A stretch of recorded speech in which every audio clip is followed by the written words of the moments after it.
آپ سب حضرات حضور صلی اللہ علیہ وسلم کی ذات بابرکات پر درود شریف پڑھ لیں۔ معزز محترم سامعین گرامی، اسلامی سال کا ذی الحج آخری مہینہ ہے جو اپنے اختتام کو ہے۔ اسلامی سال کا آخری مہینہ ذی الحج، جس طرح یہ اپنی ایک تاریخ کے ساتھ ختم ہو رہا ہے، اسی طرح اسلامی سال کا پہلا مہینہ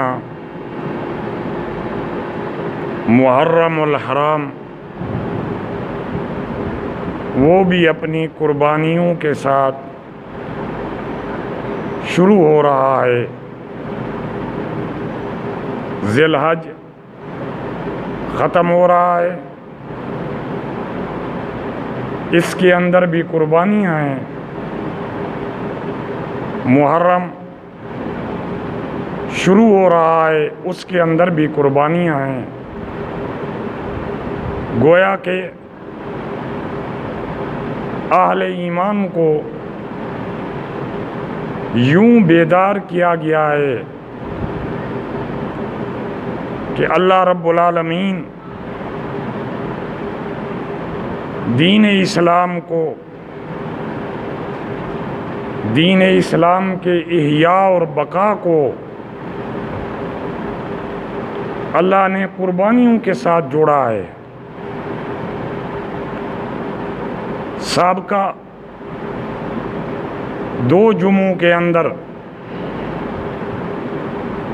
حضور اقدس صلی اللہ علیہ وسلم کے دوہرے داماد سیدنا عثمان غنی رضی اللہ تعالی عنہ ذی النورین بڑی تفصیل کے ساتھ ان کے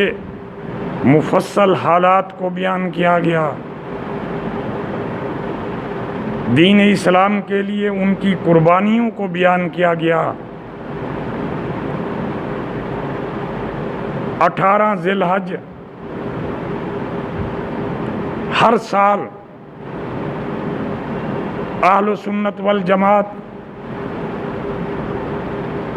اپنے اہل سنت والجماعت کے نظریات کے حامل لوگوں کو سیدنا عثمان بن عفان رضی اللہ تعالیٰ عنہ کی شہادت کا واقعہ، پیغمبر خدا صلی اللہ علیہ وسلم کے ساتھ وفائیں، دین کو اپنانے میں جو جفائیں اٹھانی پڑیں، اپنا سب کچھ قربان کیا، آخر مدینہ الرسول میں وہی عثمان ہیں جن کو شہید کر دیا جاتا ہے۔ شہادت سے پہلے اپنے مکان کی چھت پہ کھڑے ہو کے، میرے دوستو، آج اگر کوئی آدمی اس محلے کا، وہ آس پاس کے لوگوں کے ساتھ وفائیں کرے اور ایسا وقت آئے کہ لوگ اس کو تنگ کر دیں، اور اگر وہ اپنی چھت پہ کھڑے ہو کر کہے، اے لوگو، میں نے تمہارے لیے کیا کیا تکلیفیں برداشت نہیں کی، سیدنا عثمان رضی اللہ تعالیٰ عنہ بھی خطبہ ارشاد فرما رہے ہیں، اے لوگو، مسجد نبوی کے لیے جگہ تنگ تھی، پیغمبر خدا صلی اللہ علیہ وسلم نے جب یہ اعلان فرمایا، کون ہے جو یہ زمین کا ٹکڑا لے کے مسجد کے اندر ملا دے اور میں اس کو جنت کی بشارت دیتا ہوں؟ سیدنا عثمان رضی اللہ تعالیٰ عنہ نے ہاتھ بلند کر کے کہے، اے اللہ کے رسول، میں اپنی حلال کی کمائی میں اس مسجد کے لیے خرچ کرنے کو تیار ہوں، میں ہی یہ کام کرتا ہوں۔ میرے دوستو، آج جب ہم جامعہ مدنیہ میں نماز پڑھتے ہیں، بہت سارے دوستوں سے سنا ہے کھلی مسجد ہے، کافی جگہ ہے، ہم جب نماز پڑھتے ہیں سکون آتا ہے، 4 کنال 10 مرلے رقبہ، وہ سامنے نام لکھا ہوا ہے حاجی محمد ابراہیم، اس طرف ان کی قبر ہے، یہ اس ادارے کے لیے وقف کر کے گئے کہ اے لوگوں، قیامت تک یہ آباد رہے گا اور تمہیں کوئی اجرت نہیں دینی پڑے گی۔ آج اگر انصاف کے انداز میں ترازو میں تول کر ہم سوچیں اور بولیں تو ہمارے منہ سے کلمے دعائے خیر کے نکلیں گے کہ اللہ حاجی محمد ابراہیم رحمۃ اللہ علیہ کی قبر پر کروڑوں رحمتیں نازل کرے، جنہوں نے اس ادارے کو اتنی بڑا رقبہ وقف کر دیا۔ میرے دوستو، سیدنا عثمان رضی اللہ تعالیٰ عنہ نے بھی یہی کہا، اے لوگوں بلوائیو، مجھے کیوں شہید کرنا چاہتے ہو؟ میرے اوپر جو تمہارے الزامات ہیں وہ ناجائز ہیں، میں نے کسی اقربا پروری کا لحاظ نہیں کیا، بیت المال سے میں نے کوئی خیانت نہیں کی، میں آپ کے سامنے کھڑا ہوں۔ جب مکہ سے مدینہ میں آئے لوگ پیغمبر خدا صلی اللہ علیہ وسلم کو جا کر شکایتیں کی کہ وہ کنواں جو یہودی کے ملک میں ہے وہ تنگ کرتا ہے، مسلمانوں کو پانی بھرنے میں تکلیفیں دیتا ہے، آپ صلی اللہ علیہ وسلم نے ارشاد فرمایا، کوئی ہے جو اس کنویں کو خرید کر کے مسلمانوں کے لیے وقف کر دے اور میں اس کو جنت کی بشارت دیتا ہوں؟ میرے دوستو، سیدنا عثمان رضی اللہ تعالیٰ عنہ نے ہاتھ بلند کر کے کہا، اے اللہ کے رسول، میں ہی اس کام کو کرنے کے لیے تیار ہوں۔ میرے دوستو، بیر روما وقف کیا، نہ جانے کتنے کتنے موقعوں پہ دین اسلام کے لیے اپنی جائیدادیں وقف کیں۔ ایک وقت آیا جب سیدنا عثمان رضی اللہ تعالیٰ عنہ کو شہید کرنے کے لیے بلوائی آئے، روزے کے ساتھ ہیں، قرآن مجید کی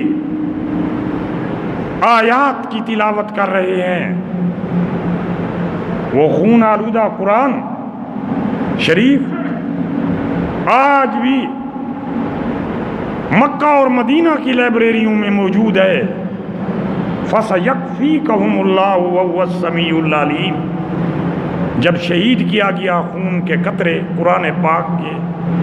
ان الفاظ مبارک کے اوپر، آیات مبارکہ کے اوپر گرے۔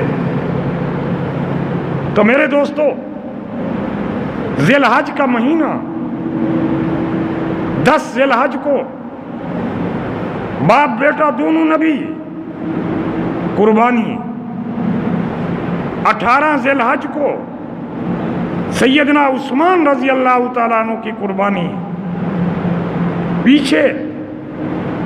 غزوہ بدر کو دیکھیں، غزوہ احد کو دیکھیں، حنین کو دیکھیں، تبوک کو دیکھیں۔ اہل ایمان اپنے گھر والوں کو ٹائم کم دیتے تھے، پیغمبر صلی اللہ علیہ وسلم کے حکم پر نیزے اور تلواریں اور گھوڑے تیار کرتے تھے کہ ہمیں جب اعلان جنگ جہاد کے لیے بلایا جائے گا، ہم سے ایک لمحہ بھی تاخیر نہ ہو، اور ہم اپنی جان، اپنا مال، اپنا گھوڑا اور اپنا نیزہ اور تیر اور تلوار ہم لے کر میدان میں پہنچیں گے۔ پیغمبر صلی اللہ علیہ وسلم کے حکم پر یا اپنی جان قربان کر دیں گے یا غازی بن کر واپس آئیں گے، یہی ہماری شان ہے۔ میرے دوستو، مومن ایمان باللہ یہی ہے کہ رب العالمین کا حکم، رب العالمین کا امر، پیغمبر صلی اللہ علیہ وسلم کا طریقہ مومن کے لیے سب سے زیادہ قیمتی اور اہم ہے۔ میرے دوستو، پیغمبر خدا صلی اللہ علیہ وسلم کی سنت مبارکہ پکڑی، پیغمبر خدا صلی اللہ علیہ وسلم کا سیرت اور صورت والا لباس اہل ایمان کے لیے فخر اور بلندی کا سبب ہے۔ صحابہ کرام رضوان اللہ علیہم اجمعین نے ہر موقع کے اوپر، ہر مقام کے اوپر، خوشی اور غمی میں رسول اللہ صلی اللہ علیہ وسلم کی ادا، آپ کی زندگی کے بقا کے اعمال، اور آپ نے اپنی خوبصورت زندگی کا جو طریقہ 63 سال زندگی میں اپنایا، صحابہ نے منوان اس کو قبول کر کے قیامت تک آنے والے اہل ایمان کے اوپر یہ ذمہ داری سونپ دی۔ آج میرے دوستو، ہم نے رسول اللہ صلی اللہ علیہ وسلم کی سیرت اور صورت والی زندگی کو بھی اپنانا ہے۔ ہم نے پیغمبر صلی اللہ علیہ وسلم کے ان جہاد والے لمحات، 27 غزوات جس میں بنفس نفیس آپ صلی اللہ علیہ وسلم میدان جہاد میں ہیں، آپ اس طرح کی زندگی کے لیے جب موقع آئے تیاری کرنا، دین کی سر بلندی کے لیے، اعلاء کلمت اللہ کے لیے، کفر کے سامنے کفر کو کفر کہنا، ایمان والے کو مشکل اور آزمائش کے وقت میں ثابت قدم رہنے کی تلقین کرنا کہ آپ ثابت قدم رہیں گے۔ یہ زندگی یہ آنی جانی چیز ہے، اس کے اندر کسی نے یہاں نہیں رہنا۔ آج اگر میرے دوستو ایک ایمان والے کا ایک لمحہ بھی غفلت میں گزرا، غافلین میں شامل ہو گیا، کل روز محشر اللہ کی بارگاہ میں یہ جواب دہ ہوگا کہ میرا یہ لمحہ میں نے کیوں اس کے اندر چپ اختیار کی تھی جب مجھے حق کہنے کی ضرورت تھی۔ میں نے کیوں نہیں حق کہا تھا جب کفر چھا رہا تھا؟ میں نے کیوں نہیں سچی بات کی جب دنیا کی ساری آسائشیں میرے پاس تھیں لیکن میں جنت سے دور تھا؟ آج میرے دوستو، یہ دنیا کی زندگی، ہمیں جنت سے ہم بہت دور ہیں، اور اللہ نے فرمایا، اللہ کا حکم ہے، نبی علیہ السلام کے طریقے سے آیا ہے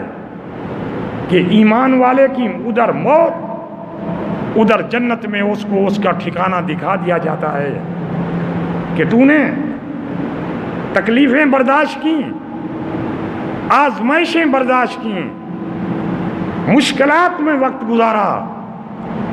آج اس دنیا سے تیرا تعلق کٹا اور آخرت کے ساتھ ایسا جڑا ہے، اللہ اس کو اس کا ٹھکانہ دکھا دیتے ہیں۔ میرے دوستو، کتنے اہل ایمان جب ان کا آخری وقت آتا ہے، صحابہ اکرام رضوان اللہ علیہم اجمعین جب وہ آخری وقت میں آتے ہیں، کیا مبارک کلمات ان کے منہ سے نکل رہے ہوتے ہیں، فزت برب الکعبہ، رب کعبہ کی قسم ہم کامیاب جا رہے ہیں۔ میرے دوستو، موت کی سکرات، موت کے وہ لمحات، اور ایک ایمان والا اپنی منہ مبارک سے یہ کلمہ کہہ رہا ہے، فزت برب الکعبہ، رب کعبہ کی قسم میں کامیاب ہو کے جا رہا ہوں۔ آپ نے کتنے ایمان والوں کو ان کی موت کے بعد ان کو دیکھا، ان کے چہرے کیسے مسکرا رہے ہوتے تھے جب ان کی زندگی کا گہرائی سے مطالعہ کیا گیا تو یہی جواب ملا۔ یہ اپنی زندگی میں باوضو رہتا تھا، قرآن مجید کی تلاوت کرتا تھا، زبانی یاد کیا اس کو پڑھتا تھا، قرآن مجید پڑھتے پڑھتے جب دل تھوڑا سا مرجھاتا درود شریف شروع کر دیتا تھا۔ جب موت آئی اور اس جہان سے روح نے پرواز کیا، ان کے چہرے ہی شہادت دے رہے تھے کہ یہ موت ہے، ان کی موت کو بھی دیکھ لو۔ میرے دوستو، ایمان والے کے لیے 12 مہینے ایسے ایام ہیں کہ اپنی تیاری میں رہے۔ اللہ نے یہ لمحہ اور یہ وقت، جس طرح اسلامی سال کا یہ مہینہ ذی الحج ختم ہونے جا رہا ہے، تو ہمارے سامنے ہے کہ حضرت ابراہیم علیہ السلام حضرت اسماعیل علیہ السلام کو کہاں کہاں لے کے گئے اور کیا معاملہ آیا، کتنی استقامت کے ساتھ رہے۔ آج میرے دوستو، ہمارے لیے یہی ہے کہ کوئی آزمائش آئے، کوئی تکلیف آئے، استقامت، فاستقم باللہ، اللہ رب العالمین کی ذات پہ یہ ایمان اور یقین کرتے جاؤ کہ یہ دن بھی اللہ نے دیے ہیں اور کاٹے گا بھی اللہ۔ اللہ اپنے بندے کو دنیا میں رکھ کے اگر آزمائشیں دیتا ہے تو ان کو درجات بلند کرتا ہے، اگر اس کو مال و منال کی، اولاد کی خوشیاں دیتا ہے تو اس کے لیے امتحان ہوتا ہے۔ اے اللہ، تو ہمیں آزمائشوں میں بھی، مال و منال میں بھی، زندگیوں میں بھی، اے اللہ تو مجھے اپنی نافرمانی سے بچانا۔ جب رب العالمین کے سامنے آدمی کی یہ دعا ہوگی، یہ استدعا ہوگی، پھر پورا سال یہ دل اتنی تیار ہوگا کہ اگر مجھے جہاد کے لیے بلایا گیا تو میں اللہ کے راستے میں جہاد کروں گا، اگر کلمہ حق کہنے کے لیے مجھے سرے دار پہ چڑھایا جائے گا، چڑھ جاؤں گا۔ سچ بات کہنے میں سولی مجھے قبول ہے، جھوٹ سے مجھے نفرت ہے۔ اعمال صالحہ کو میں اعمال بد پہ ترجیح دوں گا، چاہے اس کے لیے مجھے کتنی ہی قربانیاں کیوں نہیں دینی پڑتی۔ میرے دوستو، ہمارا سارے اہل ایمان کا اپنی دنیا کی زندگی میں یہ نصب العین ہو، میں رب کی رضا کے ساتھ رب کی مخلوق کا بھی خیال کروں گا۔ رب کی مخلوق کے ہمارے اوپر جو حقوق ہیں وہ ایک دوسرے ہم جب اس کو سمجھیں گے، جانیں گے، پڑھیں گے تو ہمارا یہ معاشرہ اس طرح کی نظیر بن جائے گا کہ دنیا میں رہیں گے، ایک دوسرے کے گھر سے خیر کی دعائیں آئیں گی، جب اس دنیا سے جائیں گے تو پھر اسی طرح نیکیاں اور برکات قبروں کے اندر پہنچیں گی کہ یہ میرا بھائی فوت ہو گیا، اللہ اس کی مغفرت کرے، کوئی کل شریف پڑھ رہا ہوگا، کوئی دعائیں دے رہا ہوگا۔ تو میرے دوستو، اللہ نے ہمیں موقع دیا ہے، ہم اپنے ایمان کی حفاظت کریں، آزمائش میں، تکلیفوں میں استقامت پر رہیں اور اپنے جسم کو رب کی ملاقات کے لیے تیار کریں۔ یہ شیطان اور شیطانی اعمال بہت گندے طریقے سے انسان کو آزمائش میں ڈالتے ہیں۔ ساری زندگی تقوی طہارت پہ گزرنے والی ایک چھوٹے سے ایسے نقطے کے اوپر، ایسے لفظ کے اوپر انسان کو محروم کر دیتی ہے جس سے وہ سمجھ لیتا ہے کہ میری آنے والی زندگی نہ جانے کیسی ہوگی۔ اللہ سے دعا ہے اللہ تعالی ہم سب کو ہماری بقیہ جو زندگی ہے خیر و عافیت والی بنائے، اور اللہ تعالی ہم سے پہلے جتنے اہل ایمان اس جہان سے چلے گئے ہیں، ایمان کی حالت میں چلے گئے ہیں، کلمے کی حالت میں گئے ہیں، مسلمان ہیں، اللہ ان سب کے درجات کو بلند فرمائے، ان کی مغفرت فرمائے۔ وما